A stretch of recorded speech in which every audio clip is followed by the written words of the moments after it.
Bonjour à vous et bienvenue dans cette vidéo qui s'intitule « Pourquoi la présence de musulmans constitue-t-elle un danger pour les non-musulmans ?» Alors, préalablement, avant d'exposer les trois raisons, il faut savoir qu'il y a beaucoup de gens un peu hypocrites qui, lorsqu'on les critique, parmi lesquels les musulmans, lorsqu'on les critique, se font passer pour des victimes en disant que foncièrement, si on leur adresse toutes ces critiques, c'est parce qu'on les déteste. Et ça leur permet d'éviter de répondre sur le fond aux critiques qui leur sont adressées, de se faire passer pour des victimes. C'est très malhonnête de leur part, mais je préciserai néanmoins donc que ces critiques s'adressent non pas à ces personnes humaines en tant que telles, mais à cause de leur islamité. Que ce ne sont pas ces personnes qui sont visées, mais ce sont leur appartenance à l'islam qui est visée et qui les rend potentiellement dangereuses. Alors, première des trois raisons, il y a un risque de séparatisme. Pourquoi ? Parce que pour les musulmans, lorsque les musulmans estiment qu'idéalement ils devraient être dirigés par des musulmans et non pas par des non-musulmans, c'est pour ça que lorsqu'ils sont majoritaires dans une région, mais minoritaires à l'échelle d'un pays, ils demandent à avoir leur indépendance, à se séparer du reste du pays. Par exemple, c'est ce qui s'est passé en Tchétchénie, qui est une toute petite partie de la Russie qui est majoritairement musulmane. Il y a eu un conflit armé entre la Tchétchénie et le reste de la Russie pour essayer d'obtenir l'indépendance. Bon, ça ne marche pas toujours. Parfois ça marche, comme par exemple dans le cas du Kosovo, qui est une partie de la Serbie, qui a fait sécession, qui est entré en conflit armé avec le reste de la Serbie et qui a obtenu son indépendance. C'est également le cas, on peut le constater, chez les Rohingyas, en Birmanie.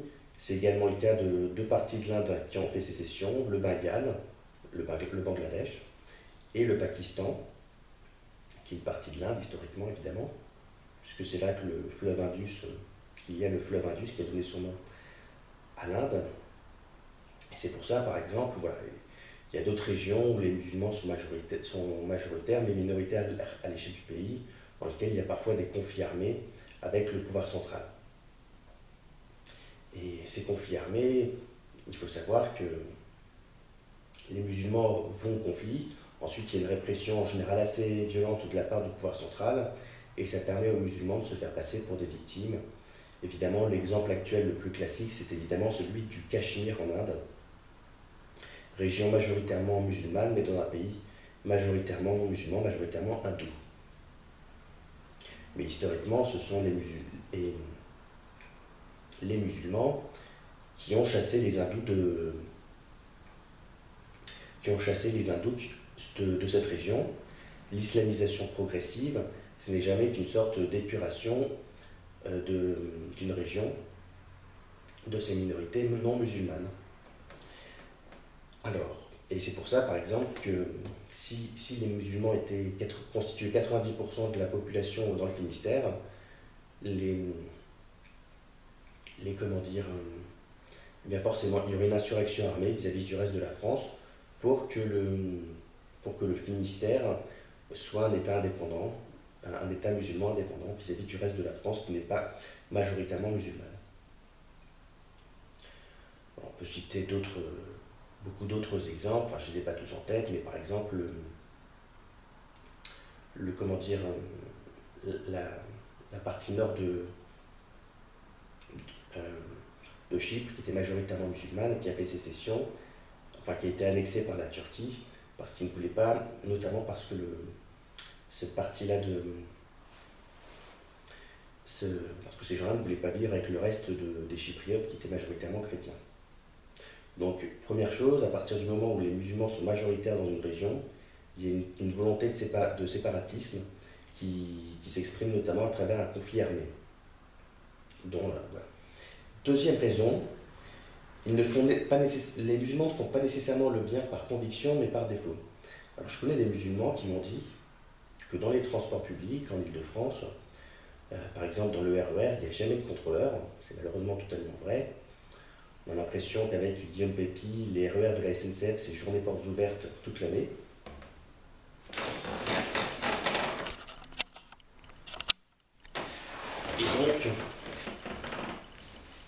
Et donc, à cause de ça, il fraude, il préfère resquiller, et il m'explique s'il y avait des contrôleurs, bien sûr, je paierais mon ticket de métro, mon ticket de RER, mais là, il n'y en a pas, donc autant en profiter. Ça signifie que, par extension, s'ils font le bien autour de nous, s'ils ne sont pas nécessairement méchants, nécessairement violents, c'est pas nécessairement par conviction, par idéal, mais par défaut, parce qu'ils ne sont pas nécessairement suffisamment nombreux ou qu'il y a des forces de police pour les en empêcher, mais que si jamais il n'y en avait pas, il pourrait tout à fait y avoir le risque qu'ils deviennent dangereux et violents, notamment à l'encontre des non-musulmans. Et pour étayer ce propos, je vais vous donner 3 exemples. Le premier exemple, c'est une ville en Syrie qui s'appelle Maaloula, qui est majoritairement chrétienne, mais il y a une minorité importante de musulmans.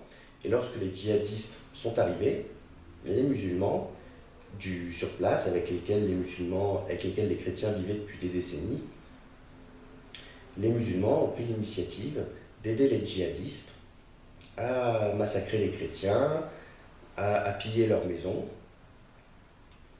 C'est ce qui est arrivé. C'est ce qui est arrivé à Maaloula, mais c'est également ce qui est arrivé à Karakosh,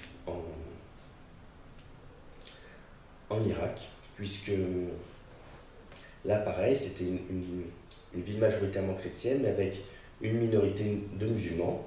Et lorsque les djihadistes de Daesh sont arrivés, ce sont les musulmans avec lesquels les chrétiens vivaient depuis des décennies qui ont pris l'initiative de leur indiquer qui étaient chrétiens, pour piller leur maison, pour éventuellement qu'ils soient tués. Et c'est également arrivé dans une ville du nord de l'Irak, dans le Kurdistan irakien, qui s'appelle Sinjar, où là c'est une ville où il y avait beaucoup de yézidis.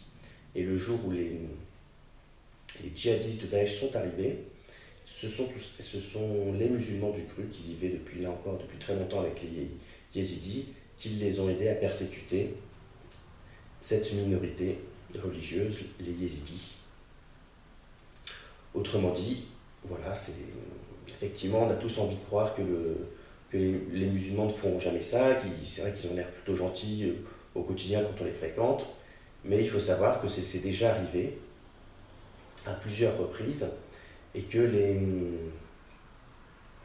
les non-musulmans qui vivaient avec ces musulmans dans ces zones, ils avaient l'impression d'avoir des voisins charmants, des gens qui sont incapables de faire le moindre mal.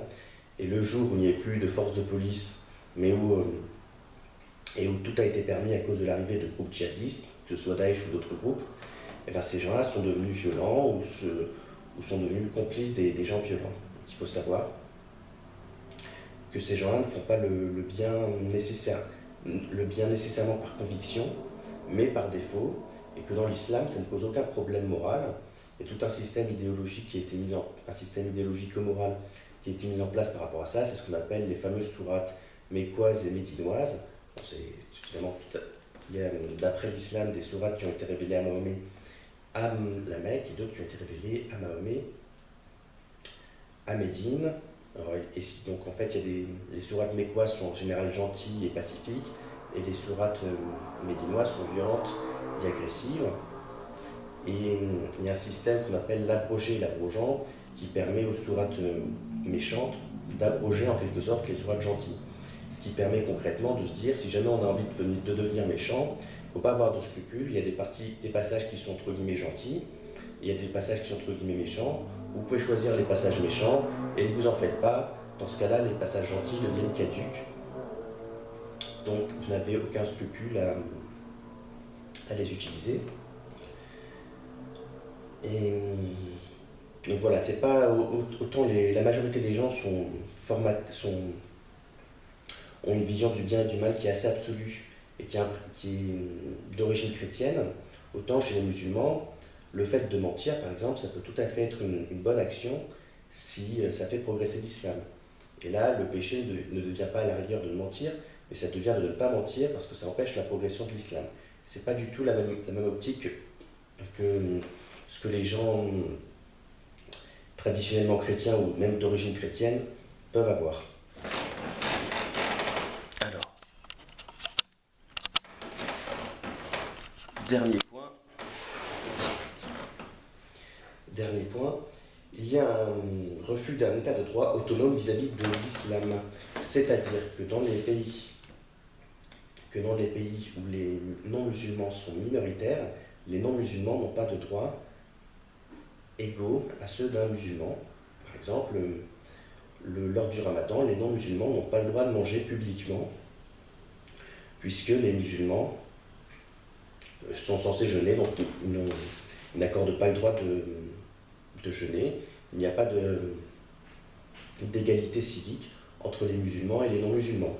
Il est tout à fait possible pour un non-musulman de se convertir à l'islam, mais il n'est pas possible pour un musulman de se convertir à une autre religion. Et les musulmans estiment qu'il faut accorder des droits symboliques aux non-musulmans, mais ça ne doit pas s'avérer préjudiciable à l'islam. Ça veut dire qu'ils n'ont pas le droit de manger pendant le ramadan, ils n'ont pas le droit de faire du prosélytisme, d'exprimer des critiques vis-à-vis de l'islam. Ils n'ont pas le droit les musulmans n'ont pas le droit de se convertir. Bref, il n'y a pas de liberté d'état de droit plein et entier qui fasse abstraction de l'islam, qui soit autonome vis-à-vis des intérêts immédiats de l'islam. Et pourquoi est-ce que c'est un danger? Parce que tout simplement, si jamais les musulmans devenaient majoritaires à un endroit, les non-musulmans ne pourraient plus manger librement pendant le ramadan, ne pourraient plus manger publiquement pendant le ramadan. Ce serait une restriction claire et nette de leur liberté. D'ailleurs, si les musulmans devenaient majoritaires dans un pays, le fait de trouver de l'alcool ou du supermarché ou du saucisson dans les supermarchés ou autre part deviendrait très très difficile, voire tout simplement impossible, comme c'est le cas dans certains pays, en Iran où il n'est pas possible d'acheter librement de l'alcool, où l'alcool est officiellement interdit. Bien entendu, toutes ces choses-là ne sont pas très agréables à dire à des musulmans, c'est pour ça qu'il faut faire preuve de courtoisie et de correction vis-à-vis de nos amis les musulmans.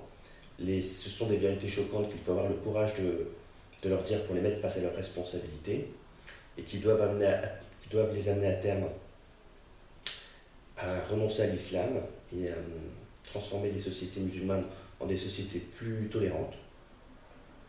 Mais malgré tout, ce sont des personnes humaines et c'est vrai que ça peut être difficile pour eux d'admettre cet état de fait. C'est pour ça qu'il faut se montrer courtois et bon vis-à-vis de nos amis les musulmans. C'est comme ça qu'on peut les aider à réfléchir et à trouver la vérité.